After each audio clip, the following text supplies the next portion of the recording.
welcome back to Blanche K's Fitness. It's Friday, and you know what that means? It's time for Functional Home Fitness, the class where we do weight training using objects you can find around your house.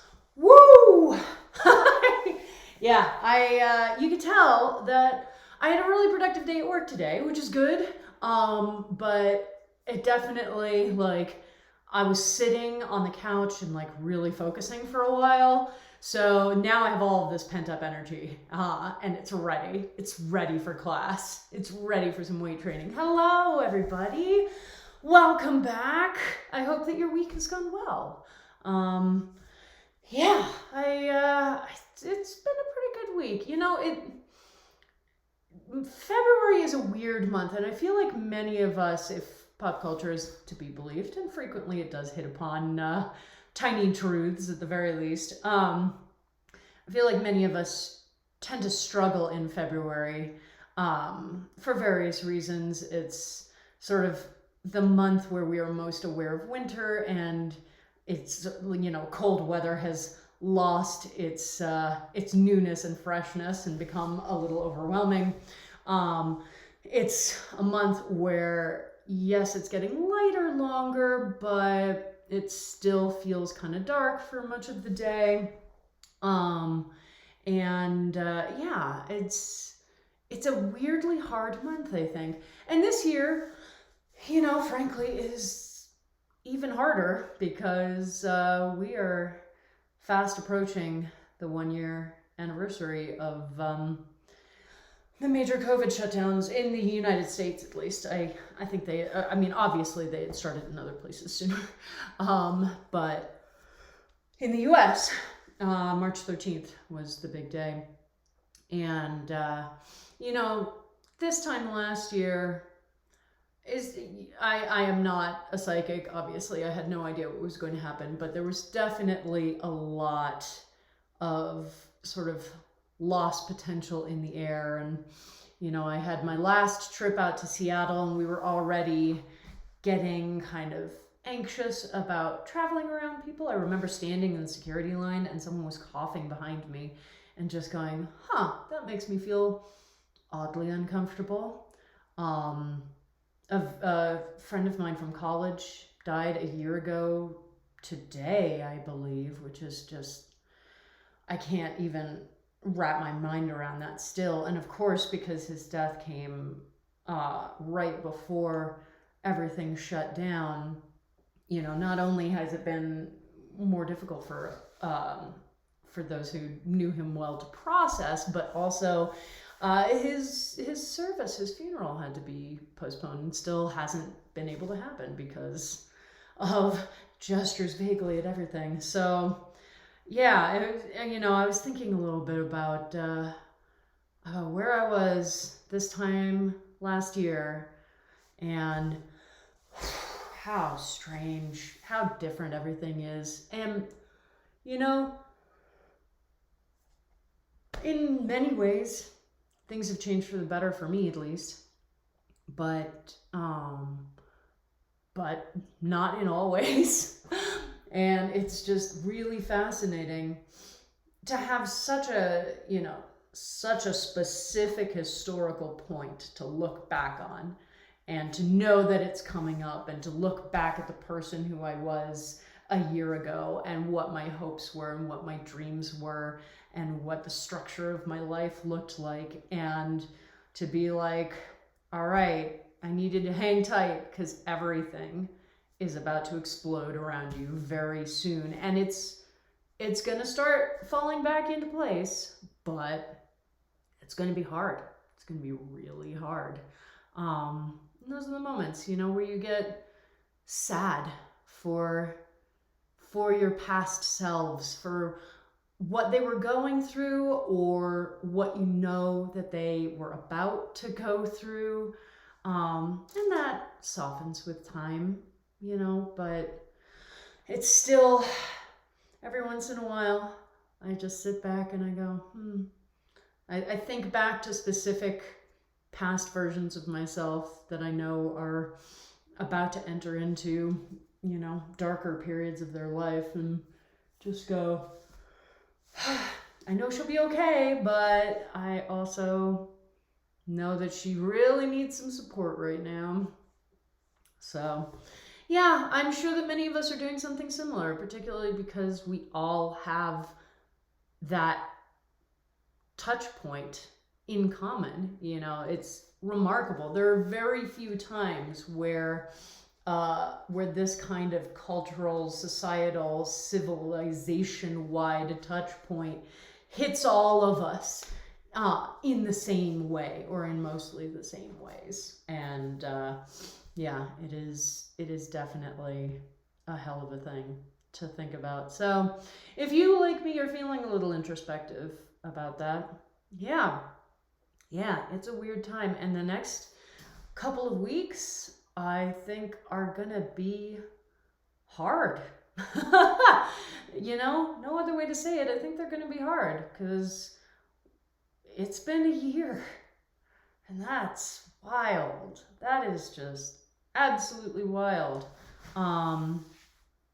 But if I'm grateful for anything out of this last year, I am so grateful for this channel. And I'm so grateful to get to turn on this camera 4 days a week and go, all right, you know, we may not be able to control much, but we can control getting on the mat and doing some exercise. And, you know, it is really easy to get swept up in that feeling of powerlessness. It's something that I struggle with, definitely.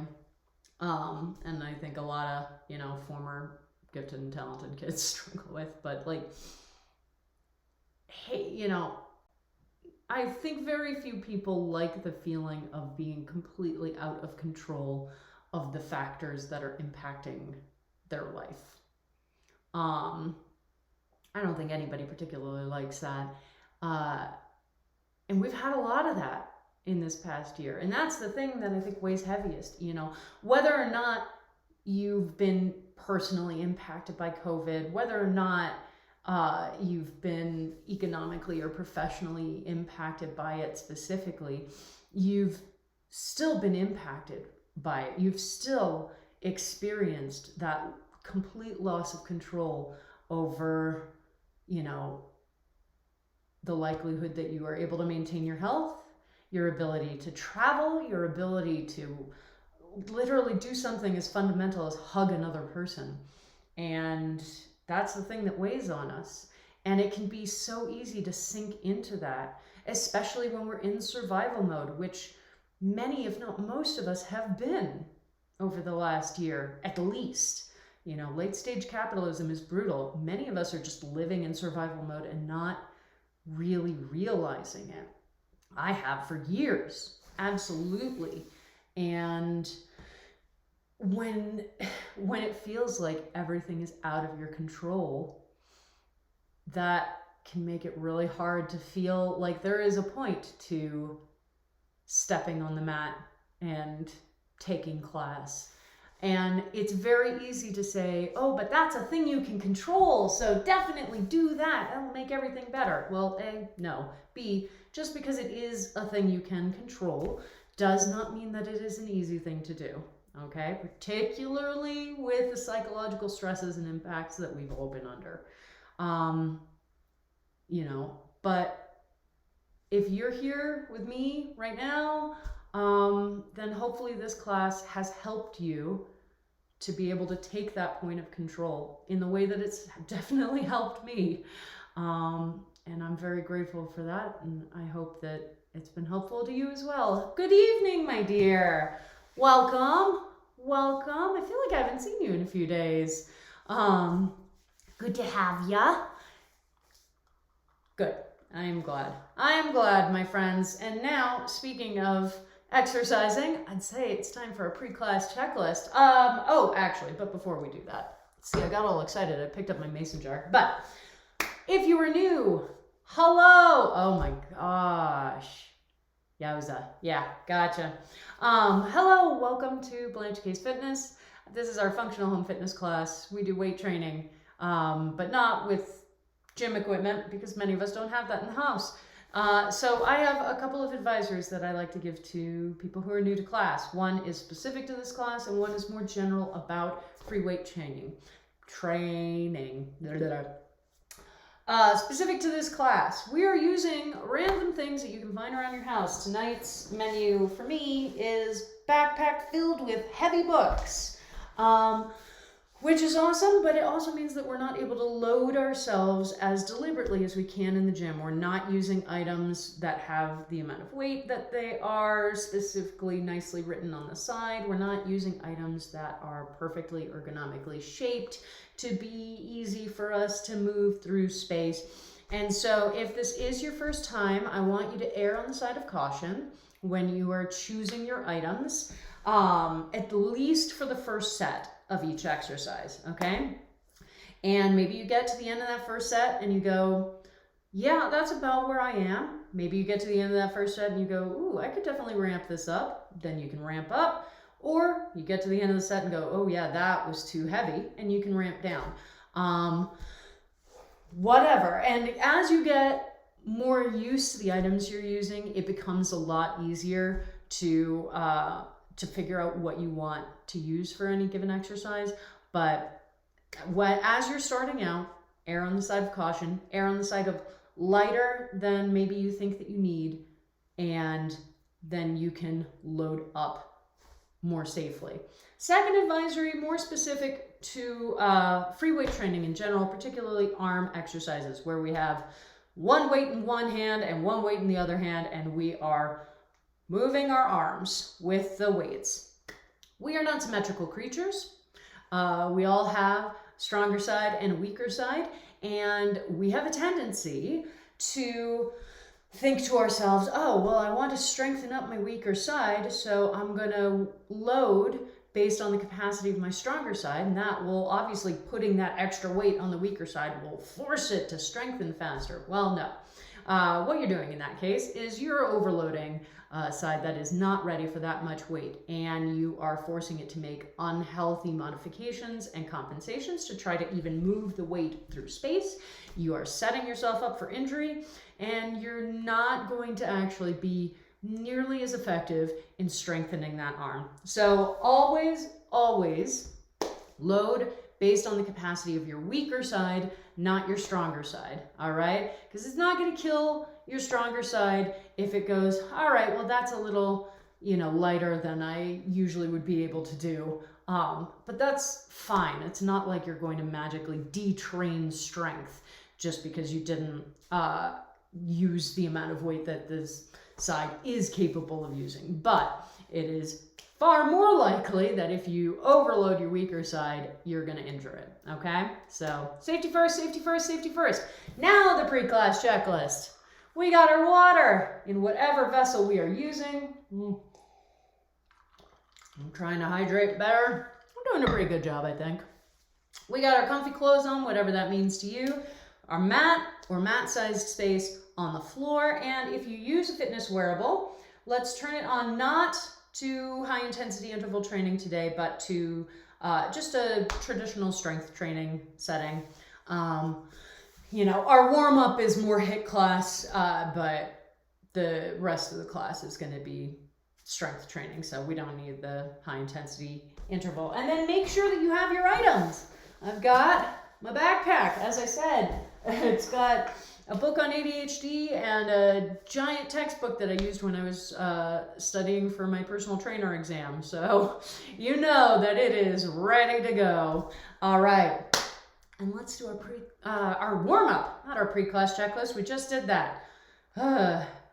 It's been a long week. A pretty good week, but a long week. Kind of overloaded. So I'm definitely looking forward to getting on the mat and really focusing in on moving and strengthening, because I could definitely use some of that. So let's begin our warm-up on our mats, on our backs, 1 foot crossed over the opposite knee, and as soon as you hear that horn go off, you will begin with hip rocks and bridges. Yeah, here we go.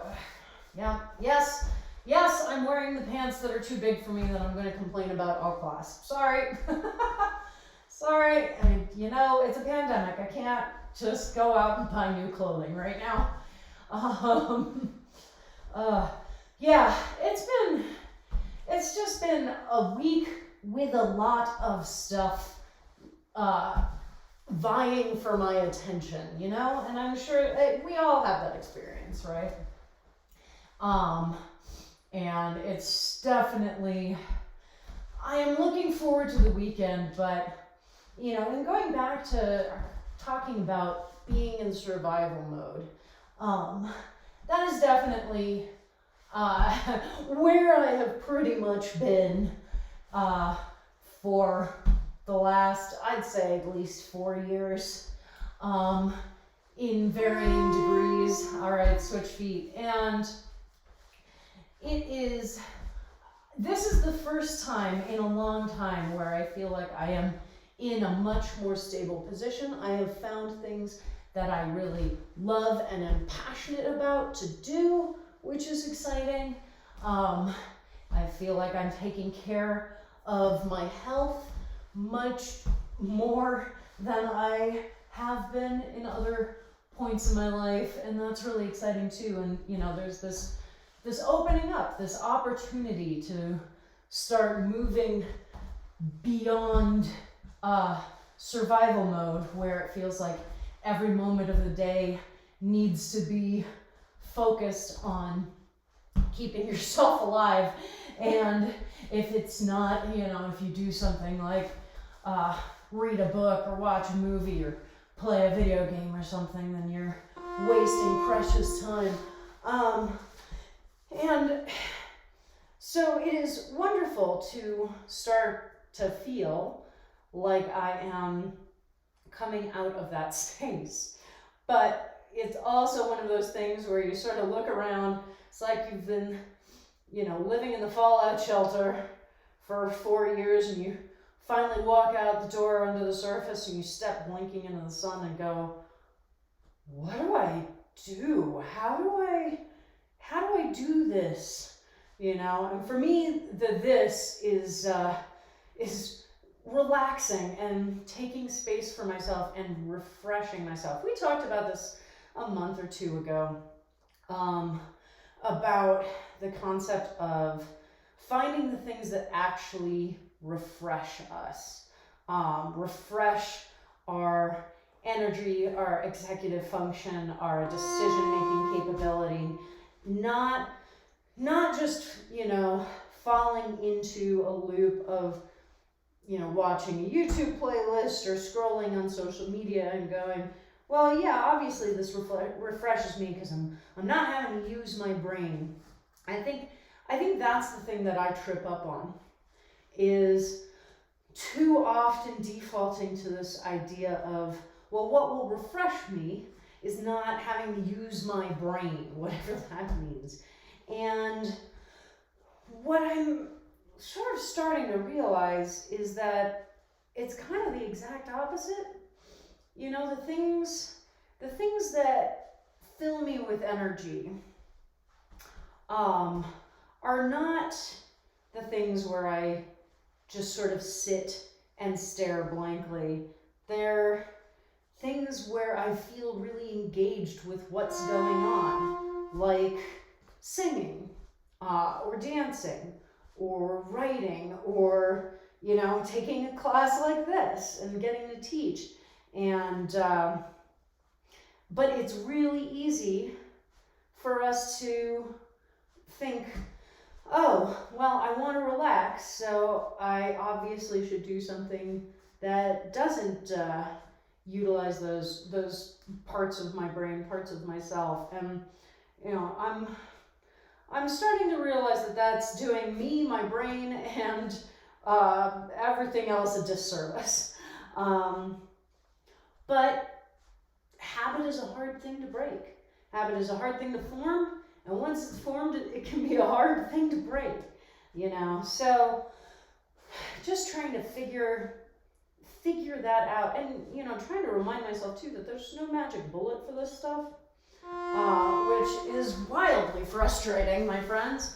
When you like to have control over things, we've talked about that already, but yeah, it is, it can be wildly frustrating to remember that there's no silver bullet. And just because a strategy worked for you yesterday doesn't necessarily mean it's going to be the perfect thing for you today.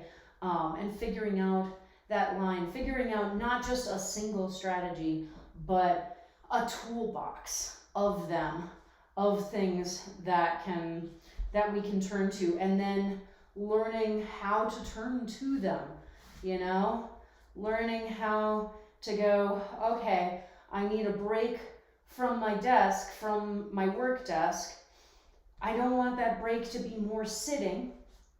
I want that break to be moving around or singing or stepping outside and going for a walk, or, you know, working on a painting that I'm working on, or, you know, something like that. But you have to have the toolbox, and then you have to build the habit, and that's really hard. And the thing that can be said about things like just watching a lot of YouTube or scrolling through social media is that it's very easy to do. It requires next to no effort to begin, you know? If I have my phone on me, I can start watching YouTube. And, you know, once you are in that particular, once you're in that particular trap, it can be really hard to get back out. And that's not to say that YouTube videos and video games can't be refreshing. You know, I watch a lot of really fascinating educational YouTube videos that I do absolutely love.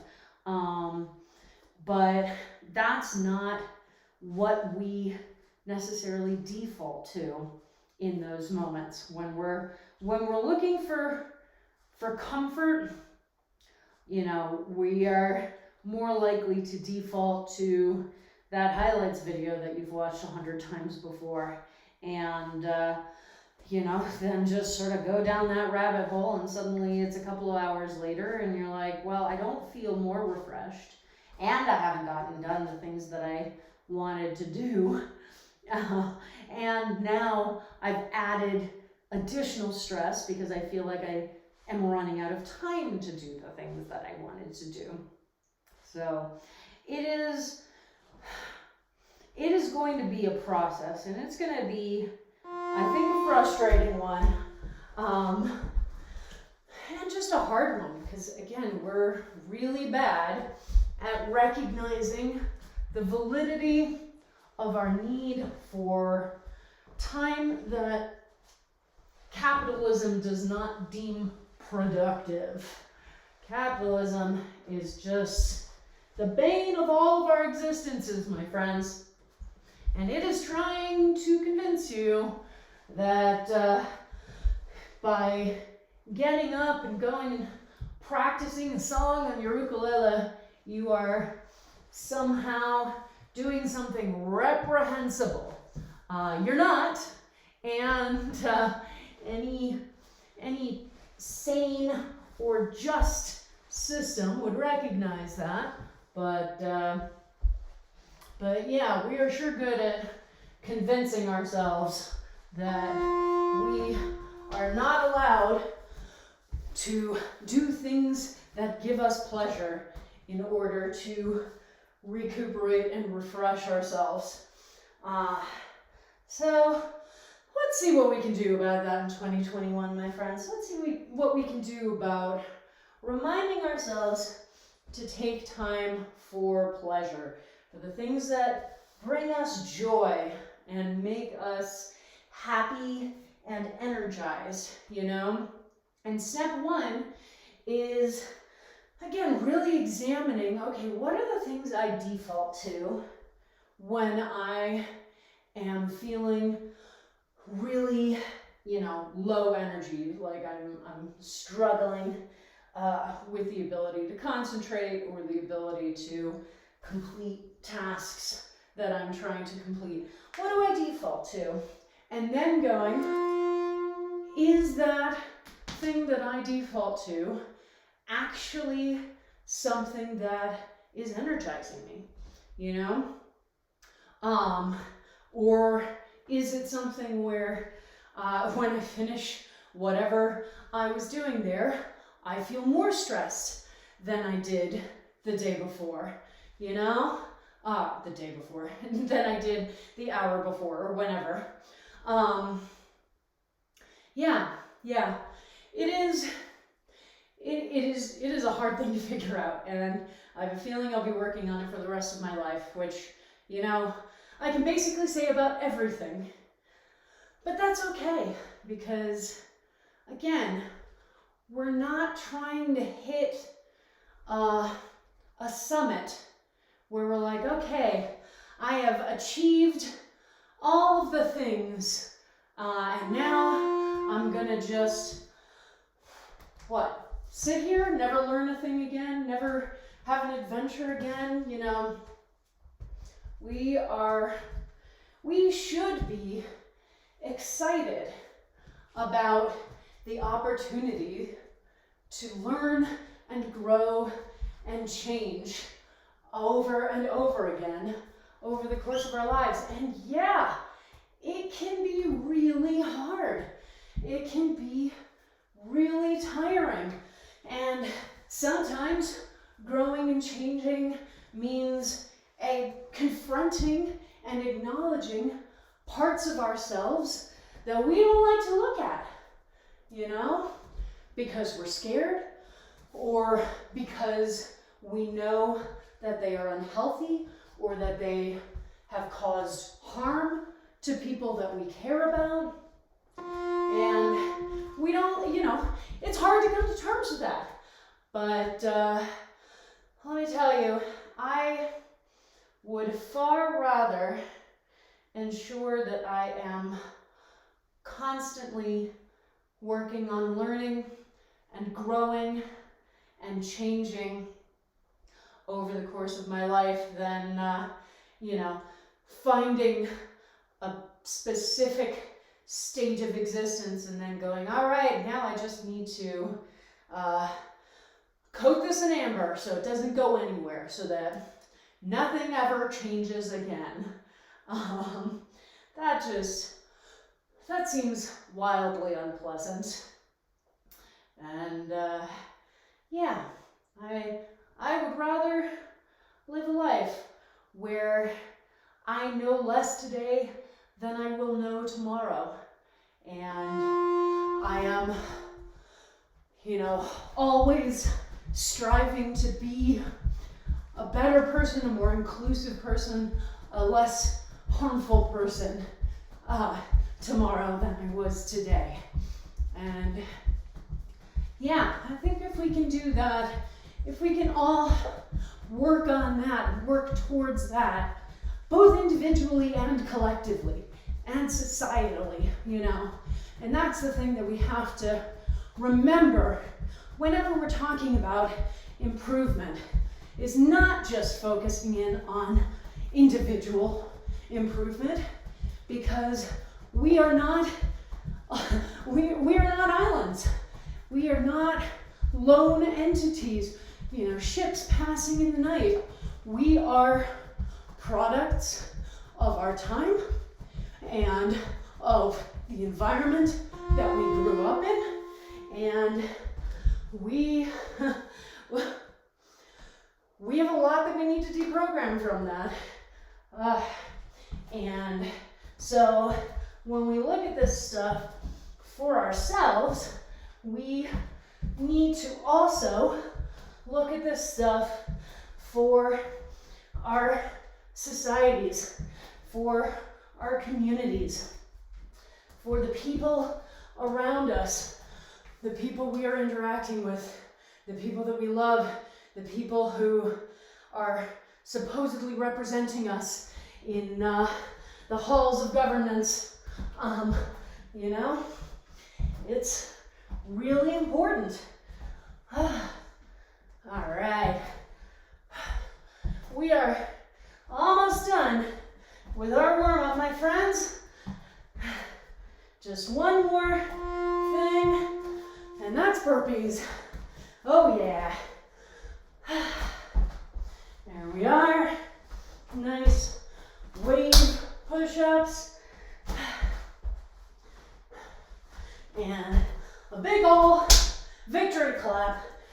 at the top. Yeah. Remember, we're still not at 100% energy output. Although, for Friday, you know, we're not doing cardio past this. So, if you want to put a little more intensity into your burpees than you usually would do, that's fine. And I know that you were all dying to put more intensity into your burpees. That is clearly the thing that you've been missing. More intense burpees. Look, I am here to give the people what they want. All right. Big breaths, grabbing some water,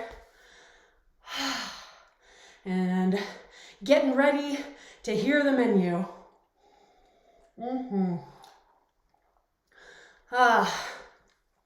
Yeah. Yeah. Okay. So, we are going to do a 5 exercise round like we did last week. 4 of the slots will be side 1 and side 2 of the same exercise.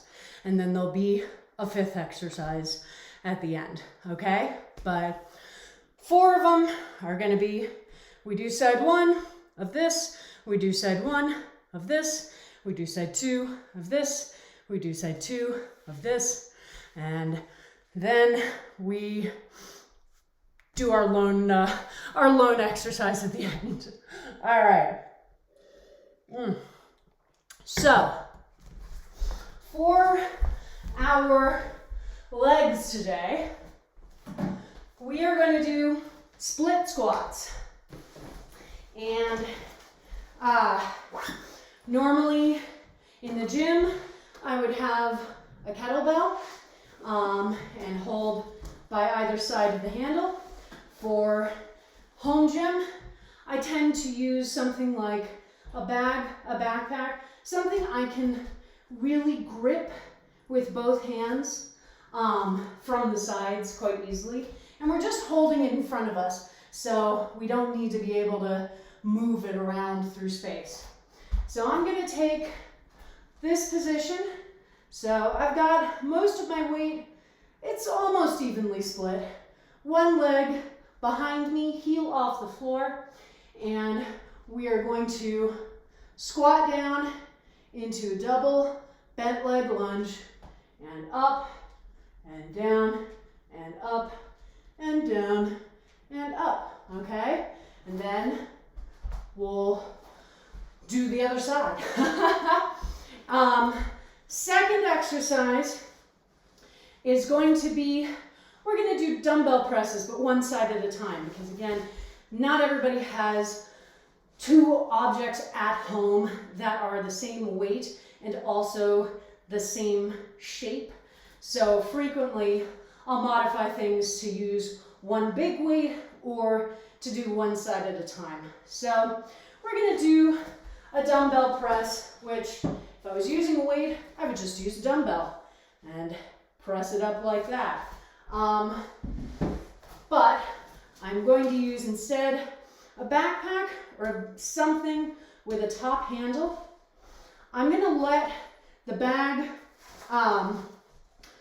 hang behind my arm and then push up and down, push up and down, okay? And then other side.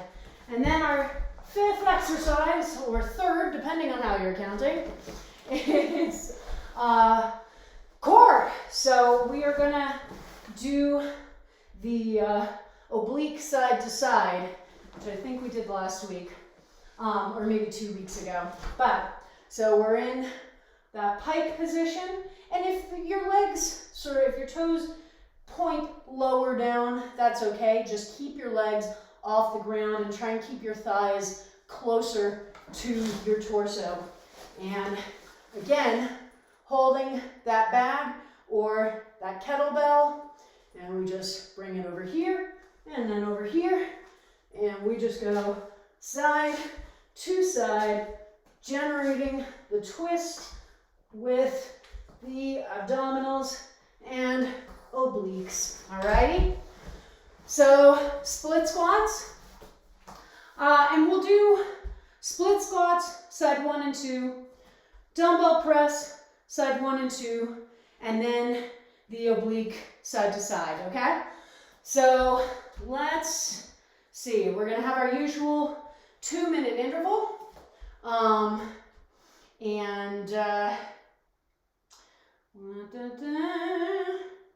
Yeah, so we will do 20 to 35 reps in a row when the timer goes off, and then we will use the rest of the timer as rest. Alrighty?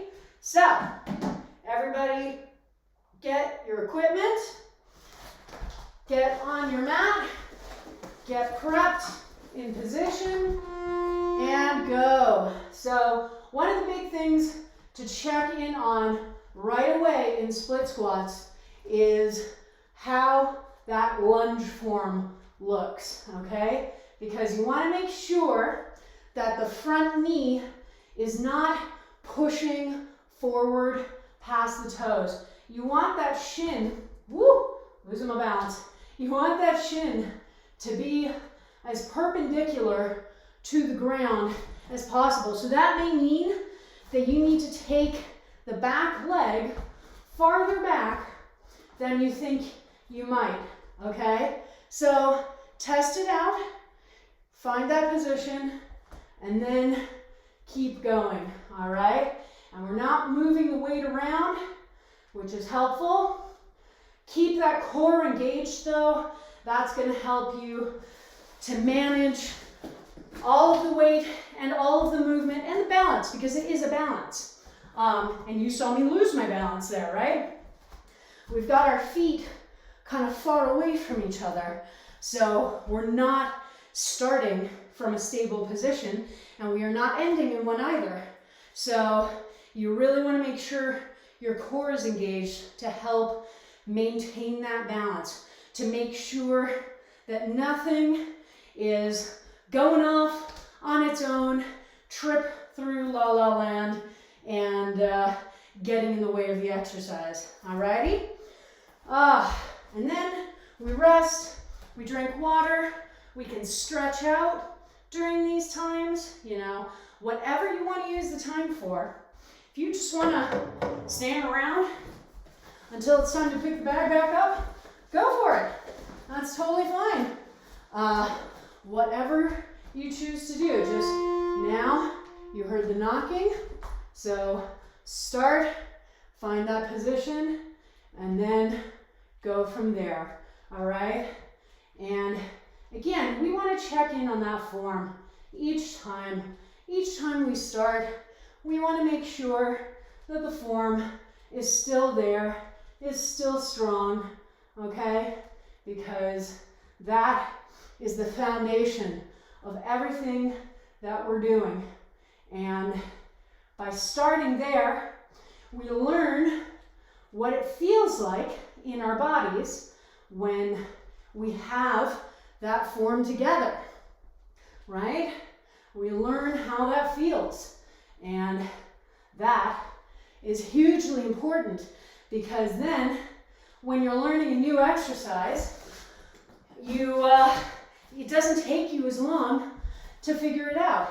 If I was going to teach you a new exercise and I said, all right, I want you to start in a double bent leg lunge, well, you know how that feels, how that's supposed to feel, how it feels when you're in a safe position, okay? So yeah, do pay attention as much as possible, particularly in your first set, when you're fresh, everything is new, nothing's feeling super fatigued yet, and make sure that you are committing to memory what each exercise feels like when you're doing it correctly. Alrighty? Oh man. the snow outside is still absolutely gorgeous, which is wonderful. Maybe tomorrow I will go for a walk, although it is supposed to snow again tomorrow, so maybe I won't. So when we're doing these dumbbell presses one arm at a time, I want you to pay particular attention to keeping your trunk stable up and down, okay? Because when we're doing one side and not the other, we can have a tendency to try to like pull ourselves over to try and assist. You see weird little squiggly S's go through the torso, and or we start to lean in one direction or the other. So really focus in and make sure that you are keeping your trunk as straight up and down as possible.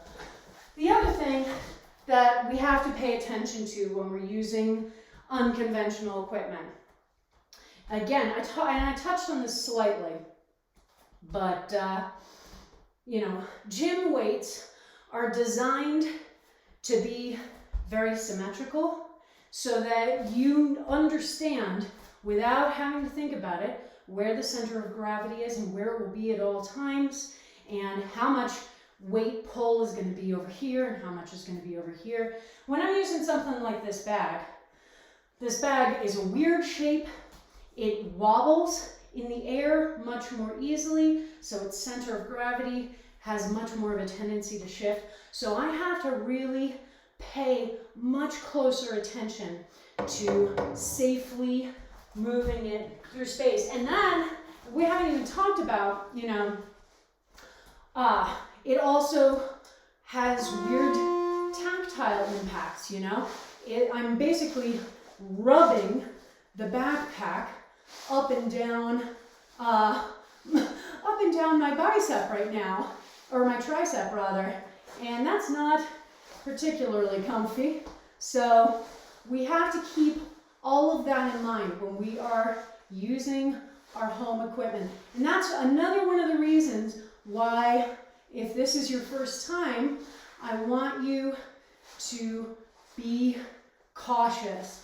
I want you to start lower than you think that you might need to, and then to move up in weight if you feel like you can, or to identify items that you're like, I do not enjoy using this item for this exercise, because that's good to know too. Just because I could do weight training with my light kit or my Xbox doesn't mean that I want to, okay? So find the things that you feel comfortable using and find the things that you're like, nah. Why do you think I default to that backpack and the laundry detergent bottle? It's because those are the things that I've found in my home that are the right amount of weight, that are of a size that I can control easily, where I can manage the center of gravity even as it shifts. And I stick basically to those, and that's fine. You don't have to find new objects every time we do this class. Yeah, don't hit yourself in the head with a sack full of books. That is also something to avoid. All right, last but not least, before we head back around, is obliques. All right, and you should really feel the twist and the force for the movement coming from your obliques. All right, so I'm not lifting this bag back and forth. I'm not lift, lower, lift, lower. I am twisting my entire torso. And when I do that, it brings the bag along with me, okay? But I'm not engaging my arms. in this exercise at all, basically. I am only focusing on the obliques to twist from side to side, okay? Pro tip, don't hit yourself in the head with books, yes. Tune in next week for more critical pro tips on Blanche Case Fitness. You too can be a fitness professional and just, get yourself a piece of this glamour.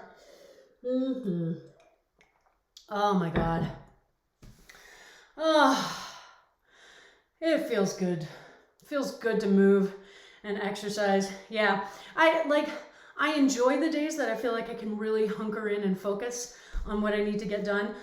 But it also does mean that I sat wrapped up in a blanket on my couch like a tiny little burrito for several hours without really going anywhere. And so yeah, my body is quite pleased to be doing some movement. All right, speaking of movement, here we are in round 2 of 4. Okay, so what's the first thing that we do when we come back around?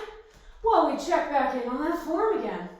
One of the things, speaking of form, when we're taking this position, you don't want your back leg to be directly behind your front leg, because it's hard to balance that way. I've never skied, but I still find this a useful metaphor. Imagine that you have skis on.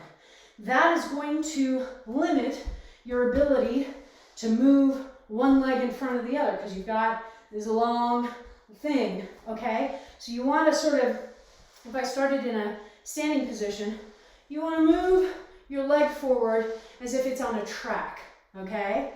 Rather than stepping it directly in front. And that's going to help you maintain the balance a little bit more, all right? So hopefully that makes it a little easier. And I definitely, just then when I was feeling a little bit of balance issue, I was like, okay, are my feet too close together? That might be it.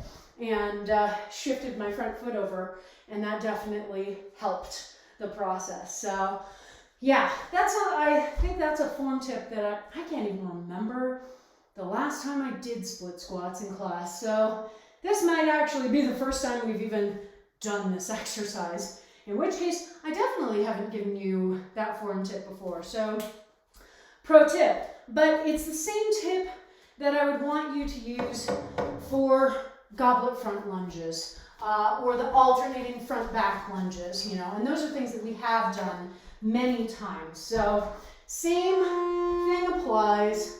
Just make sure, and you can check, you want to sort of look down at where your pelvic bones are and then go, okay, cool. Are my legs sort of going straight forward and straight back from those pelvic bones? They are? Awesome. I just need to even myself out a little bit because I stopped a little early on that first side. There we go. Evening myself out. But yeah, that will make the balance for a lot of these lunge positions so much easier. And it's the same thing. It's easier to remember when we're doing like a really wide lunge, because we're generally starting from that standing position and stepping backwards. But still, keep that in mind. You want your feet in parallel tracks, not one in front of the other, okay? Yeah. Oh man. At some point, I'll take you all on a little more official of a tour of the streaming space, but there's really not a lot going on right now. This is a closet full of cosplay items, because every good nerd needs that. My shelf over here, you can see the shelf but not really anything on it, right now is in that particular state of disarray that any shelving unit ends up in when you've just moved, and there's a lot of objects that you're like, I don't know what to do with this, so it's just going here. So, you know, I've got like my boxing gloves, and I've got one cubby that has both my 5-pound dumbbells and just a bunch of random papers. I've actually got a cubby for fitness books, my strength training anatomy book, my human anatomy book, and my textbook. So, you know, that feels thematically appropriate for the room. I've got my participation medals from 2 of the half marathons that I've run in my life, which is cool, along with the bibs. You know, I do look forward to doing the half marathon again and seeing how it feels, particularly after this last year of really improving my own personal fitness. But I don't think it's going to be this year. I do not want to go running in a mask, and I A, don't own a treadmill, and B, hate running on treadmills. So I don't think that running will come back into my life until it is safe and socially okay for me to be outside without a mask on. And I'm fine with that. I mean, you all know that running is not generally my sport of choice. I sort of move in and out of running at various points in my life. I did get a wonderful Facebook memory the other day that 12 years ago, which is just blowing my mind, I was in Paris doing the 700 run for the Hash House Harriers, which, if you have never heard of the Hash House Harriers, look that up on Wikipedia after class, because it is just, all I will say is that the tagline is a drinking club with a running problem, and I'll leave it at that. I'll leave you to do some more research, but, you know, that was a period in my life where I was running like once a week and actually felt really good about it. But, you know, I have never continued to run consistently for more than a few months at a time. And then I will generally fall away from it for the better part of a year, if not more. And, you know, sometimes I'll have even longer breaks where maybe I'll go for a run like once or twice and go, oh, I should do this more often, and then totally fall away from it.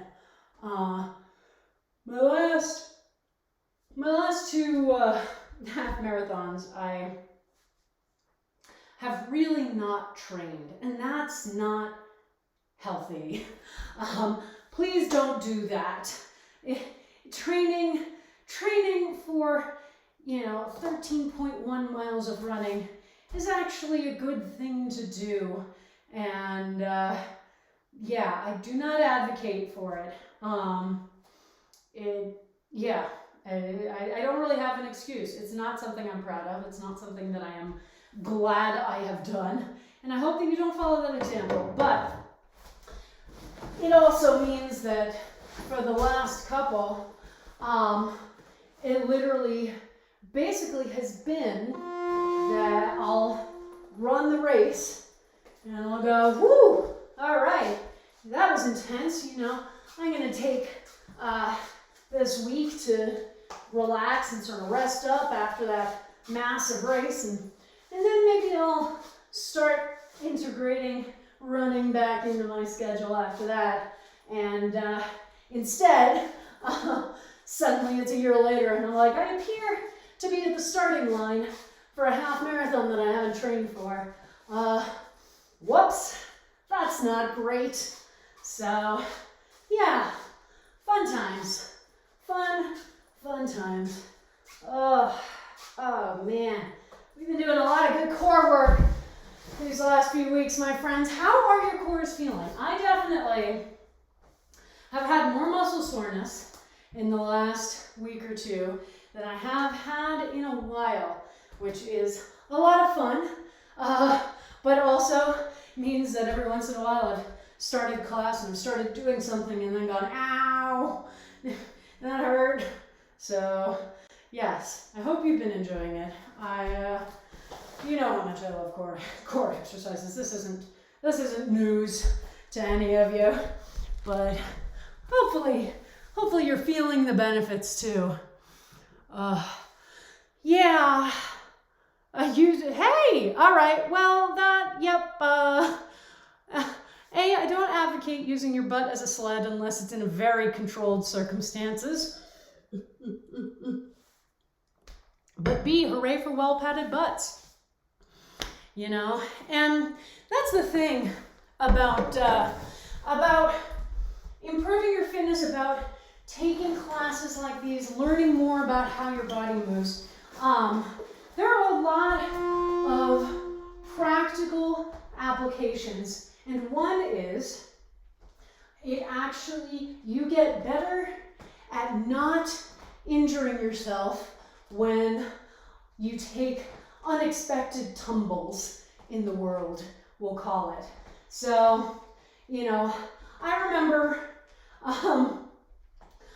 walking to work when I still lived in Rhode Island, and I was about to walk across this parking lot that I always walked across, and it was winter, and I hit a massive black ice patch, and my legs, it was like a freaking cartoon. My legs just whoosh right out from under me, and I landed on my back on the ground. Like literally both legs up in the air, fell to the ground. But because I have moved for so long, and because I have trained in how to move safely, I was able to fall safely. So I didn't even have a bruise from that, you know? And it's entirely because of all of the work that I've done over the course of my life, learning how to move my body, learning how to engage different muscles, learning, you know, when you take dance classes, you learn how to fall, which is a hugely useful skill. Again, not just in dance, but in the broader world at large, so that when you slip on that patch of black ice, you too can land safely on your back and then go about the rest of your day without incident. So that's another reason why I really hammer in on paying attention to your form and learning how it feels when you are in different positions or when you're moving through different exercises, how it feels when you're engaging different muscle groups. Because the more that you pay conscious attention to that, the more it will be moved into unconscious processing, and then you will be able to call upon that knowledge without having to think of it, you know, consciously when you're in situations like that. Yeah, dance is, I think, the thing I would advocate for the most for everyone, because it teaches you how to move and control so many different parts of your body, isolating the movement of your body. It is a hugely useful skill. I miss dance too. Someday. Oh, Amanda, I love it. See? Yes, good for exercise, boo for ice, but I'm glad that you're okay. although a bit sore, which is totally fair. Oh my goodness. All right. Oh man, I'm going to cover that in a moment, but first I'm coming over here to start dumbbell presses. If there's one thing that frustrates the hell out of me, it is how bad we are at building dance resources and class resources for people who want to try it as adults, who did not grow up doing dance. And, you know, there are absolutely beginner classes out there. And again, recognizing how stressful it is to go into a space that you are unfamiliar with, to do an activity that you are unfamiliar with, you know. That's hard. That is going to be hard. The thing that I would recommend keeping in mind is that any good dance class for any genre should ultimately be about joy and enjoyment of moving your body through space. And any teacher worth their salt, that's what they should be focusing on, you know? We've done this thing to dance where we've put so many structures and expectations of quality around it that we both have made people feel like they don't get to participate because they're not professionals, but have also made dance feel so unapproachable that it's hard to convince people to go and see dance companies perform. And it is really tragic on both sides of that. But, you know, I would say that if it is something that you are like, you know what, damn it, I want to do this. Screw it, I'm 42 and I want to try a dance class. Find a genre that looks fun to you, you know? Look up dance videos online. Look at videos of modern, of tap, jazz, ballet. Look at, you know, swing dancing, salsa, and just find something that you look at and go, that looks so fun and so cool. And then see if you can find a beginner class in that. I think that is honestly the best place to start. And I really hope that you do find one, because I find dance to be just, I love these classes and I love doing this work with y'all, and I do have so much fun, but there is a particular joy and creative energy that I get when I dance that I haven't found anywhere else. So I always recommend it. I always recommend it to people. Oh my goodness.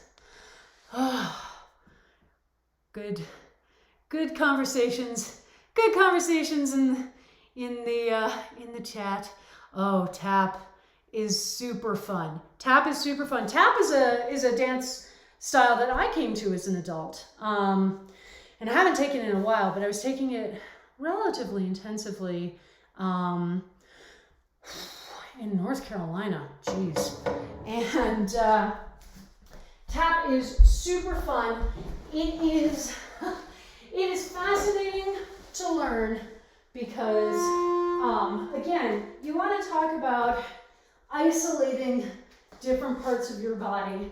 One thing that even I, as a dancer, had never really learned how to do is isolating the very particular movements of my feet and ankles. That was a new skill, and it was fascinating to learn.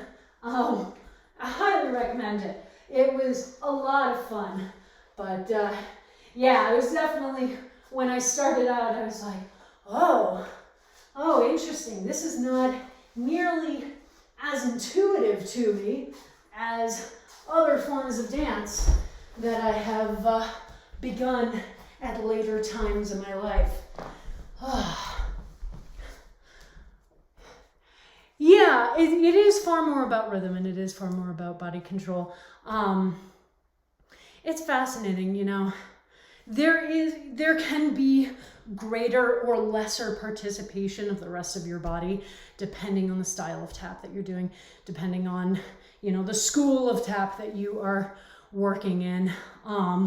So, you know, if you look at some of the greats, you have like the sort of contained grace of like a Fred Astaire, and then you have on the other end of the spectrum, you have like Savion Glover, who's just so beautifully bombastic in his movements. So anyway, we're going on beautiful dance tangents, and I'm totally here for it because I was literally just thinking about how much I miss dance.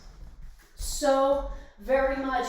Again, one of those things that I had planned to go back to in 2020. So yes, someday. My friends, we are on our final set for all of our exercises. Holy crap, how did we get here? It's because we were talking about dance the whole time.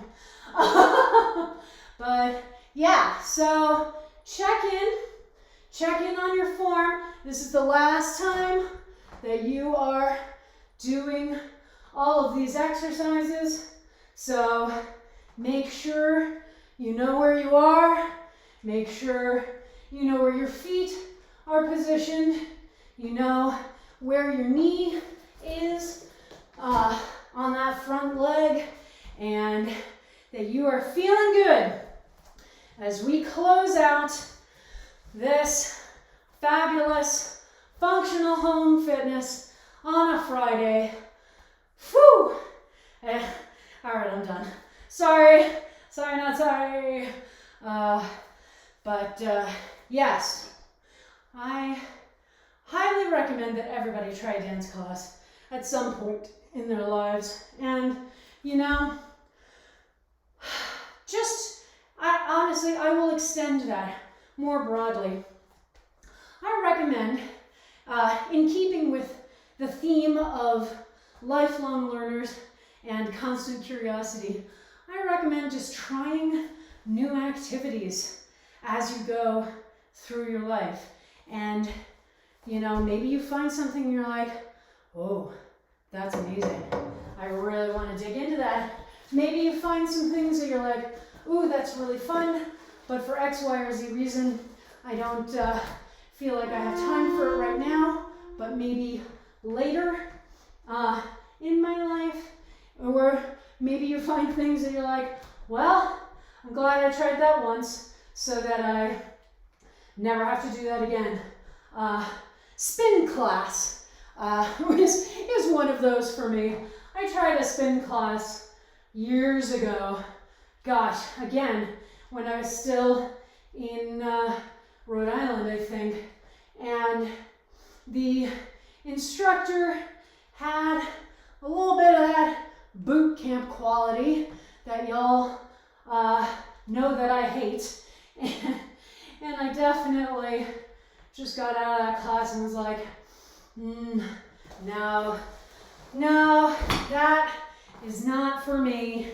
And the classes are also frequently, the music is turned up so loud. And I have genetic tinnitus, so I already have constant ringing in my ears. And I do not need a class trying any harder to deafen me. Well, thank you, Buckwheat 007. I'm glad you're here to hang out and have class. All right, my friends. So that, do not recommend. Do not recommend. Okay, we have finished the split squats for the day. Woo, woo, woo. And now we're resting. Again, remember that you can stretch out if you want to. While we're doing this, always recommend a nice quad stretch. And now we get that knocking sound, and it reminds us to get prepped, get ready, get set. Let's start on this side, I think. Hey! And now we go for the last side one of our dumbbell presses. All right, so really, again, checking in on that form. How is your trunk? Is it staying nice and stable the whole time? How are you doing with whatever object you're using? I'll tell you what, this backpack is not particularly comfortable for these exercises. I'm remembering why I don't do this style of dumbbell press that frequently in class. And it's because, ow, I've just rubbed a lot of my skin raw there. Good grief. Yes, I did see that. I will, when I have time, go and check that out. Switch to a book. Yeah, no, that makes sense, man. Honestly, I probably will do that next time, because like when you're doing just one hand, you can do like a textbook or something. You just need to be, again, you just need to make sure that you can actually manage the weight. And that's the thing that can be a little trickier when we're doing weight training with random stuff from the house. So that's always something that you have to keep in mind when you are selecting your objects, is making sure that you know that you can control the weight correctly, okay? Woo! All right, knock, knock, knock, getting ready for second side. Getting prepped, getting ready to rub all the skin off of my arm. Huzzah. It's okay though. You know what? We're doing a good workout here. That's the important thing.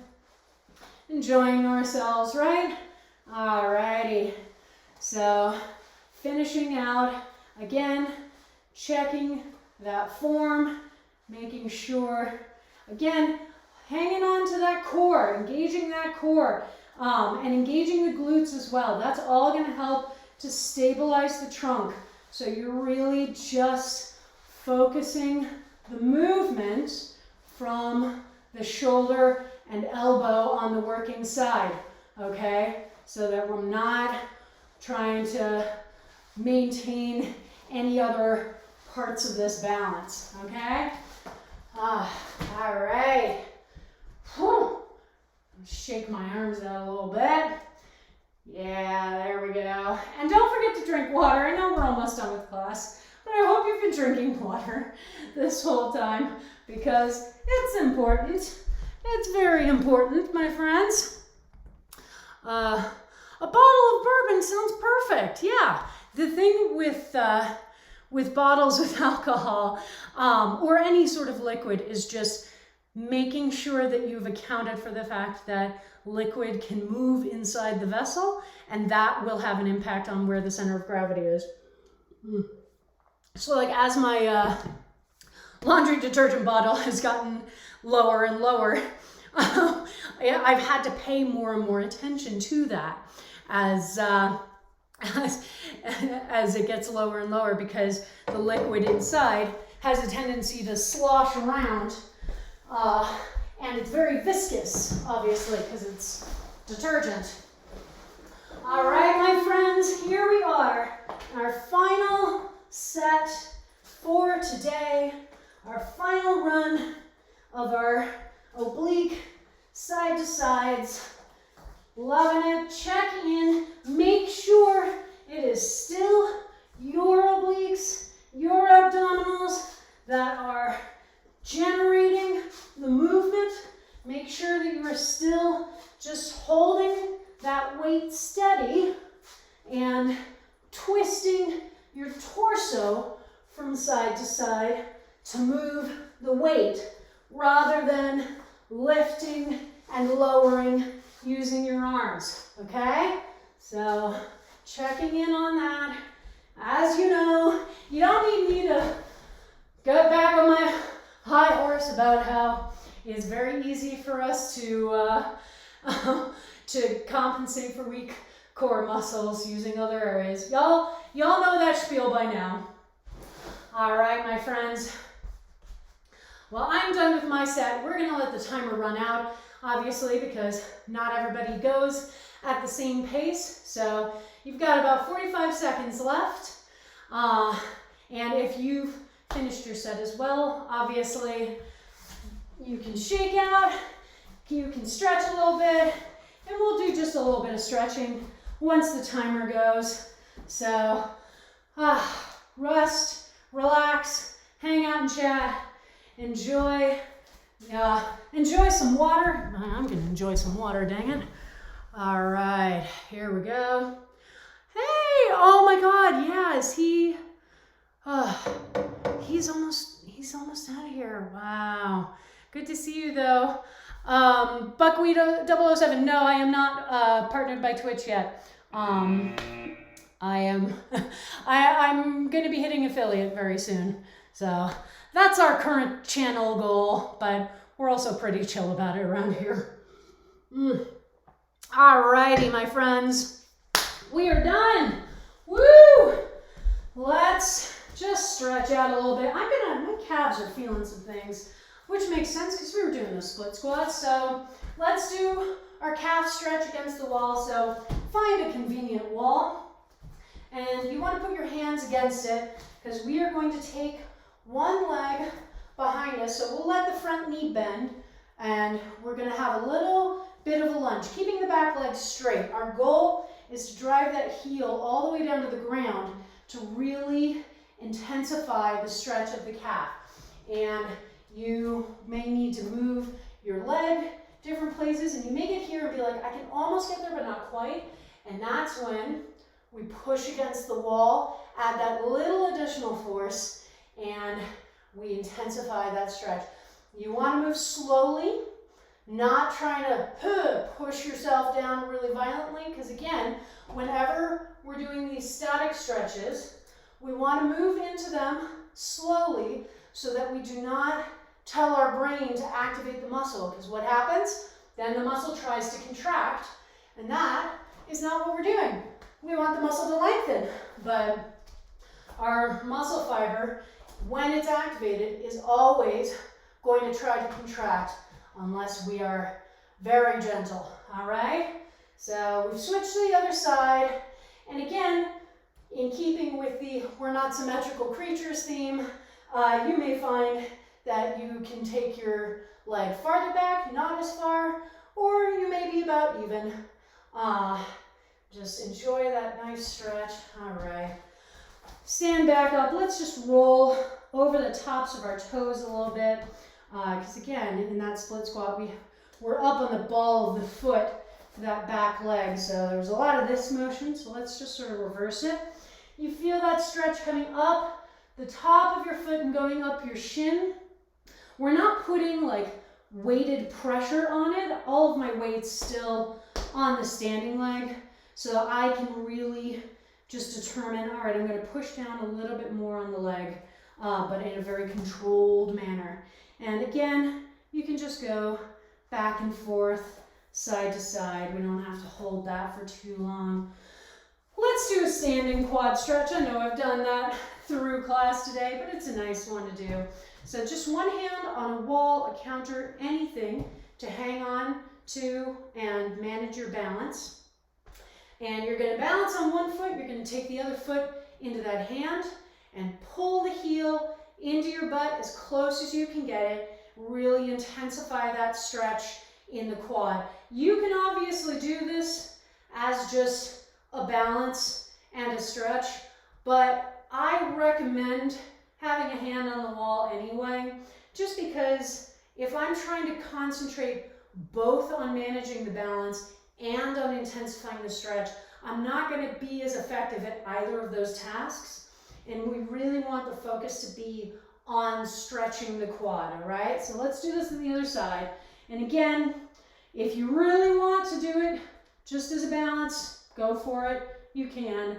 But I do recommend that even if you have that capability, that you are going to get more out of the stretch if you have a hand on the wall, all right? There we go.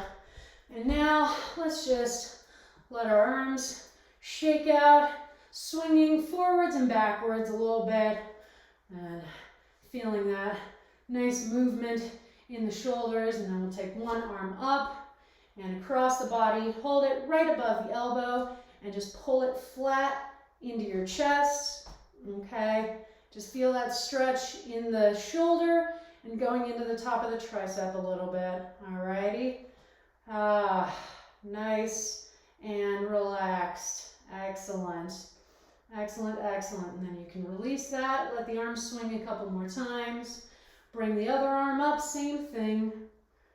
Just stretch that out.